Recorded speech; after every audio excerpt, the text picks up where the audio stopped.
Wednesday, June the 11th. Lake levels come up about 2 foot. It's a little over 917. Looks like they're starting to pull quite a bit of water. I'm kind of hoping they'll keep it up there at that level. The water temperature is about 75, 76 today. It's cooled down a little bit. You know, we've had a week of pretty much clouds and rain. Now, you know, that water coming up has opened up a lot of different things that are happening. A lot of the easy bite with the finesse baits, with the grubs and the Ned rig, you know, that we had talked about last week. Those fish were continually moving out deeper. That bite's getting tougher and tougher, and those fish seem to be getting smaller and smaller. Now you can still catch a good fish on it, but you got to get it out there a little bit deeper and fish it a little bit heavier head. But I'm finding other baits to be a little bit more effective. You know, I'm catching them a little bit better on a football jig, Carolina rig, and with this water coming up. This morning, we actually had a couple big fish. We're up in the James River, and there's about 2-3 foot of water in a lot of them bushes, and that water up there is colored up, and we had some good fish on a buzzbait this morning. What I was throwing for a buzzbait, it's one I got from a friend of mine a few weeks ago. It's a Crocker Gator buzzbait. He makes 3 different sizes. He makes a 3/8, ½ ounce, and a 3/4. We seem to have the best luck with the ½ ounce, with a black blade and a black skirt, and also a black skirt with a gold blade. Now these fish were in 2 to 3 foot of water. We're just looking for flat banks that's got flooded buckbrush in it. And I didn't flip them. You know, the water just came up in the last 2 days, so I haven't had the opportunity to get up in there and flip. But I think you could probably catch fish on like a small jig.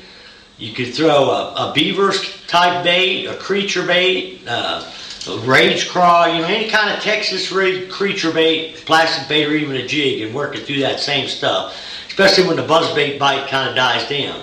Now you don't have to do that up in the dirty water. 2 days ago, I was down there by the dam where the water's extremely clear, and I got to messing around throwing a spook up around some of that buckbrush, and that water up there, probably 15 foot of visibility, and I caught a couple good largemouth, about 2 foot of water out of that flooded the flooded bushes. Now I did have overcast conditions, but regardless, I think it'll still work in the morning. The good thing about the water coming up 2 feet, a lot of them fish haven't moved out deep. You know, there's still a few fish in your garden fry, and there'll be some up in there chasing bluegill. So there should be some fish move up into that new flooded cover if the lake level will stay there. Another bait you don't think too much about throwing on Table Rock is a frog. You know, there's a lot of different frogs out there. This is a Strike King rage toad, and you can work it just like a buzzbait. It's got this little tails will flap as you're cranking it in, but what's good about it, if you miss a fish on it, you know, it comes up blasted on the buzzbait, you can just let it set still and the bait float, so you got a chance of the fish, you know, coming back and biting it again. Now, you know, I've been complaining that the topwater bite hadn't been real good. You know, it still isn't, but I'm able to catch them shallow on the topwater. The last 2 days, up in the White River and up in the James, I'm starting to see a lot of big schools of shad, you know, up on the surface, like they're getting ready to start spawning. And we actually came across a school of white bass that was probably 40 acres big, and they were all blowing shad. I still haven't got a good topwater bite over them, you know, deeper main lake points and bluff ends. But hopefully with that bait up, that topwater bite, you know, will get a little better. What topwater bite I'm getting, like I said, is dead shallow. Looks like we're going to have rain again all day tomorrow. Looks like we're going to have rain quite a bit for the next week. So we ought to have some ideal conditions with a buzzbait, even a spinnerbait, a frog in some of them bushes. And like I say, I don't think you have to be, well, I know you don't have to be in the dirty water, because I caught them on a spook and a redfin the other day in the gin clear water. So they'll bite down there at that end of the lake as well.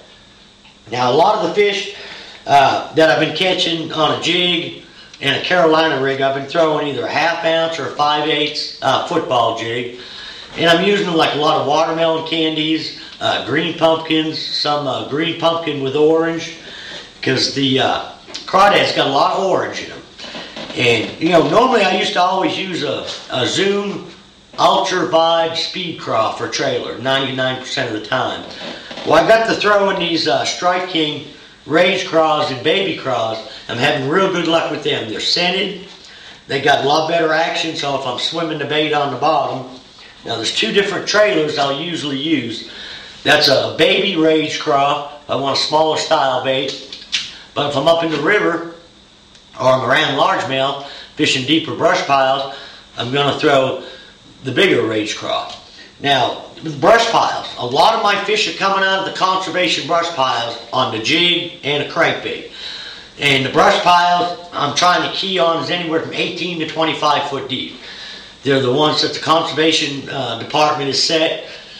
And I've been working a jig through them. If I got the right conditions, I've been catching some on a crankbait. Now, I've caught several fish on a deep diving crankbait, a DT, not a DT, Strike King 6XD, and a DT 16 should work as well. A fat-free shad should work. But I've been throwing a 6XD, depending on the color of the water. I was up to James today, and with that rain, we've got a lot more stain up there. So I was throwing a chartreuse sexy shad. Now, down the river a little bit, where the water's a little clearer, I've been throwing something a little bit more subtle. It's like I think they call it gizzard shad. And then there's one with a green back. It seems like I got to have a little bit of wind in order for the crankbait to work. You know, if I got wind and sun, that's okay. Wind and clouds is even better. But what we're doing is one of us is usually throwing a crankbait and the other one's throwing a jig through the brush piles. The majority of these fish we're catching, like I said, out of the brush piles have been largemouths. So as the water gets warmer and stuff, that bite's just going to get better and better. And I think you could throw a big worm, a Texas rig worm with like maybe a ½ ounce weight, 9 or 10 inch worm in these same brush piles. Don't know what's going to happen with the water level, but another one of the good things with all the rain and the water that's coming in, we're getting a little bit of current on a lot of these points, which I think is making the jig bite a little better. Now, it's by no means good. You really got to work, for your jig bites and your crankbait bites. But if you get in the right areas, and some of them brush piles, you got to work around them, make several different casts into them, present the bait at different angles to draw the strike. But we've been finding wherever we get one bite, we get 2 or 3 out or around the brush piles. And that should do nothing but get better. So, till next week, something I also forgot to mention. The Strike King raised craws, I've been getting the Sportsman Factory Outlet, and they've got a clearance sale on all their laser SL rods. The red ones here, which are really nice rods. They've got them. They got closeout sale, so they've got them anywhere from $39 to $59. Depends on what they've got left. They've been selling them, quite a bit. So you may not have your choice on which models you want, but they're making room for the new product that's coming in. So if you get a chance, go over and see them. Sportsman Factory Outlet in Springfield. Till next week, good luck, good fishing.